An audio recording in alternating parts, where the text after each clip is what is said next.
Welcome to the channel. My name is Rob and today we are going to be painting some Death Guard with the new Combat 7s, the Field Gear Green Combat 7. So we are really limiting the number of colours that we're using, and we're assuming that you've also got a black and white in your arsenal as well.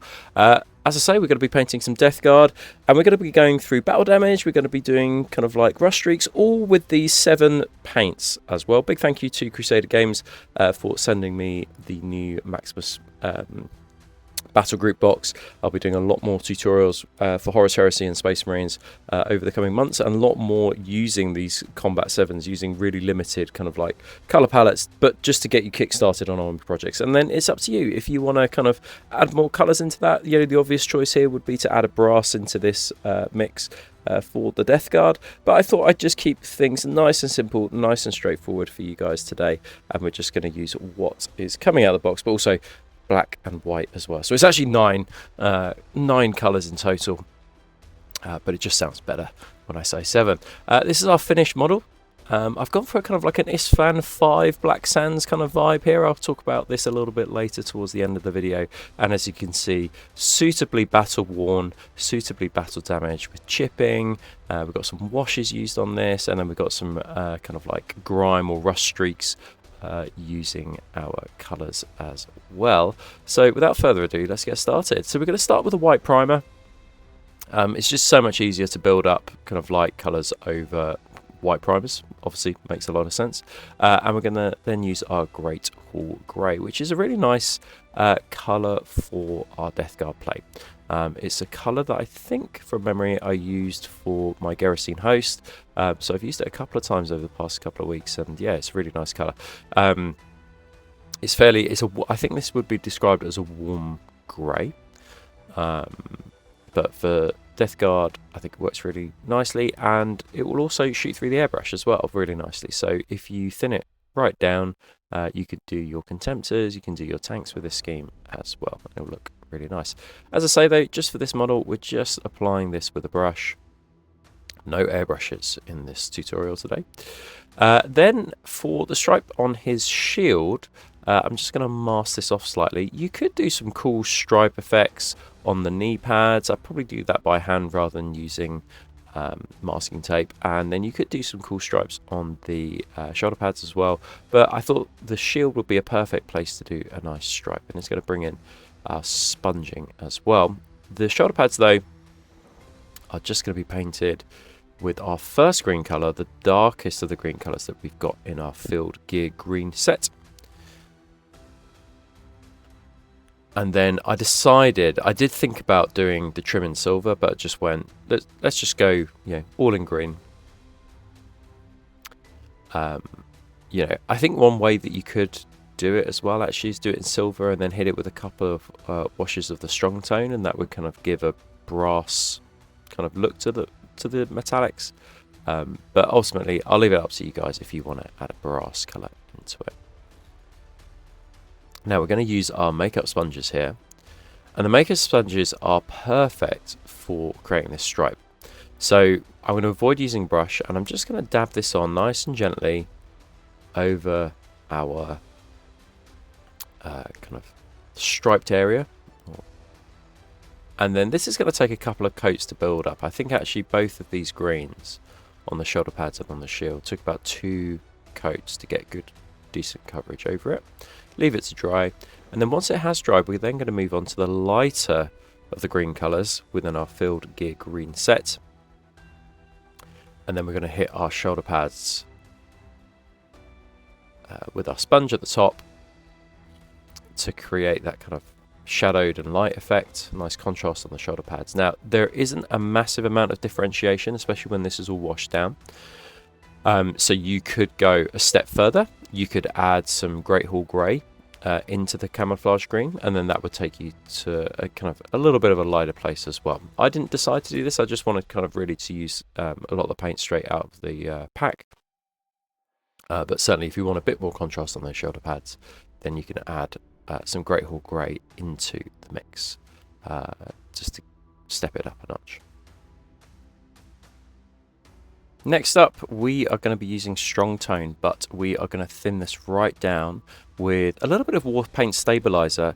I found that these two work in conjunction with each other really nicely. I don't think it was ever the Army Painter's intention to use these washes with the stabilizer, but I have found that they kind of thin washes down really nicely. Now, this of course isn't in our Field Gear Green, but you could just use water just to thin it right down. I quite like the stabilizer for this, and for like an all-over wash that kind of like seeps into the nooks and the crannies. Perfect for Death Guard, really. However, as I say, you can just use water, so just use whatever you feel is appropriate. And you can see here, because one of the big worries that you have with a wash is that, you know, it kind of like leaves coffee stains behind, and of course you do need to be careful. We don't want that kind of quite ugly staining, because we're not going to highlight the white colour back up again. So, you know, you do need to be mindful of that. But what I found is adding that stabilizer in, or thinning that wash right down, even with water, is that, you know, it does seep into all the nooks and the crannies and is perfect for Death Guard. Death Guard's quite forgiving. I think it's one of those legions with the armor plates where you can be a little bit dirty and it's absolutely fine. It's not like, you know, doing Blood Angels or Emperor's Children or something like that. You know, Iron Warriors, Death Guard, definitely for the messier painter. You can just see me wicking away some of those kind of unsightly areas where I can start predicting where, yeah, it might look a little bit ugly if it dries in the wrong places. Next up, I just gloss varnished the shoulder pads, and then just applied our Death Guard iconography onto them. And I'm just using Ammo's decal set and decal fix. I'm about to say micro set and micro sol, because I've used it so many times, but I've actually replaced my micro set and micro sol with the Ammo kind of version. I found it to be much quicker, much better for tutorials as a result. Next up, we're going to do our battle damage now. So we're going to do a couple of things here. So the first one is we're going to use a sponge held between some tweezers, and that just helps us to get into the nooks and crannies of this model. You know, it's got a big shield in the way as well, so it's sometimes hard as well to get behind that shield with your fingers holding a sponge. So using a set of tweezers is sometimes a lot easier, and you know, you just want to hit the corners and the edges where you think that the most amount of wear and tear will be on the armor. So certainly on that iconography you want to focus. You know, it's a first layer of paint, so adding chipping onto there makes sense. Onto the feet, onto the edges of the armor, as I say, really important. I was a little concerned that the Tree Ancient would actually be a little bit too light, and as I put it on the palette I was like, oh, this is probably not where I'd automatically go. But actually against this pale armor, it was really nice. I was kind of like, I was really nicely surprised. It's kind of got this yeah, reddy brown look that, you know, you kind of would expect to see with kind of like rusted armor. So it worked really nicely. And then what you can see me doing here is just adding a little bit more battle damage just with a brush. So those places that I couldn't get to with the sponge, certainly the edges where I wanted more scratches and battle damage, you can just go in and just gently tap your brush on those edges. And again, if you're kind of like a little bit of a messier painter, or you're kind of someone that's just like, you know, I just want to get this painted as quickly as possible, this is a great scheme for you, because it's not like edge highlighting. You're just literally dragging your brush across those edges, and then it's kind of like negatively edge highlighting for you. And then I'm going to thin this Tree Ancient right down, and this was just done with some water.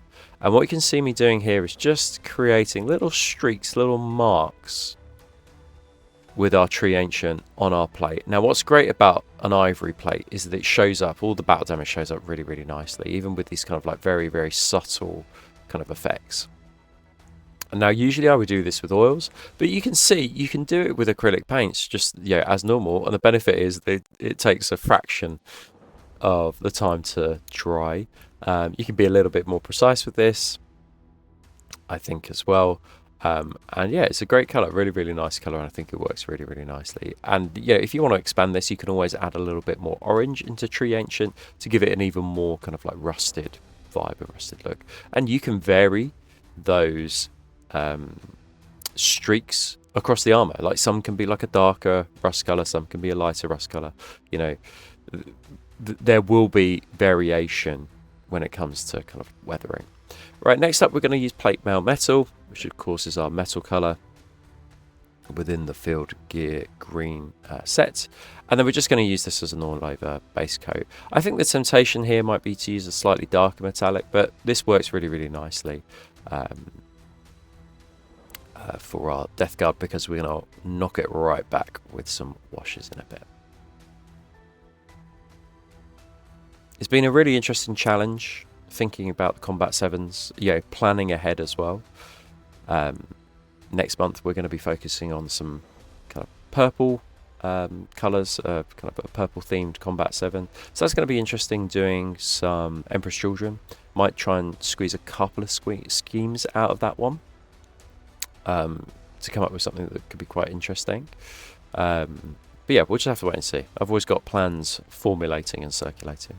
So once that's completely dried, and you can see that I've done the soft armor joints in that metallic colour as well, done the vents in that colour, we're just going to apply strong tone. And strong tone is perfect for this because, you know, it just matches the whole grubby, grimy vibe of our model. And certainly around the soft armor joints, it kind of makes it look like oily and greased up as well. Which I think is, yeah, works really well for kind of like metallic soft armor joints. Of course, you could do them in black if you wanted to. Yeah, the other option would be to use a grim black speed paint, and then that would kind of highlight them really nicely. And then we're going to use Thunderous Blue, not a color I would traditionally use for eye lenses on Death Guard. I must say I would tend to go red, but it is a color within the set, and I wanted to keep to what we had in the set. So yeah, using Thunderous Blue here. And then if you want to kind of go a little further, you can mix that Thunderous Blue with some matte white, which is what I did, and then just go closer towards the front of the eye lens just to do a little bit of highlighting, and then a dot of white at the back as well, and then you're away. As for the base, I used a crackle paint, I used some sand, and I used some small tiny bits of slate. And then what you can see me doing here is just mixing some black and white together on my palette, yeah, making a dark grey, and then just dry brushing it. And then I'll add increasing amounts of white into that mix. And then we've got our sands of Isfahan kind of vibe. I would highly recommend that if you're doing a Isfahan 5 kind of basing scheme, don't just stick to kind of like one product. I would recommend like a crackle paint, some sand, some texture paint, some rocks as well, just because it can look quite drab and quite boring. If you just go for something really straightforward. So adding some rocks into there, just, yeah, and crackle paint and stuff just makes it look a bit more exciting for a base that will never actually be that exciting. And this is it. It's all finished, all done. 7 paints plus your matte white and plus your matte black as well. So 9 paints in total, really. But I hope you got something out of it. Hopefully it's been useful, and hopefully it's been useful to see what you can do with such a limited range of colours, and you can be quite inventive with what you can create. And it's up to you to kind of go from here, take the challenge, and kind of say, well, what else would I add from here? So I hope you guys have enjoyed it. A big thank you to you guys for watching. Don't forget to like and subscribe. Massive hugs and kisses to my patrons. I really appreciate your guys' support. Huge thank you to Crusader Games for sending me out all the models that I've been working on recently. I really appreciate the support, so make sure you go get your goodies from them. And then another final big huge thank you to the Armor Painter for continuing to support me on my kind of like content creator journey, for helping me with paints and all the things that they do as well. I really appreciate it. So yeah, anyway guys, I hope this has been useful. I hope this inspires you to get some of Mortarion Sons on the table, and I shall see you guys on the next one.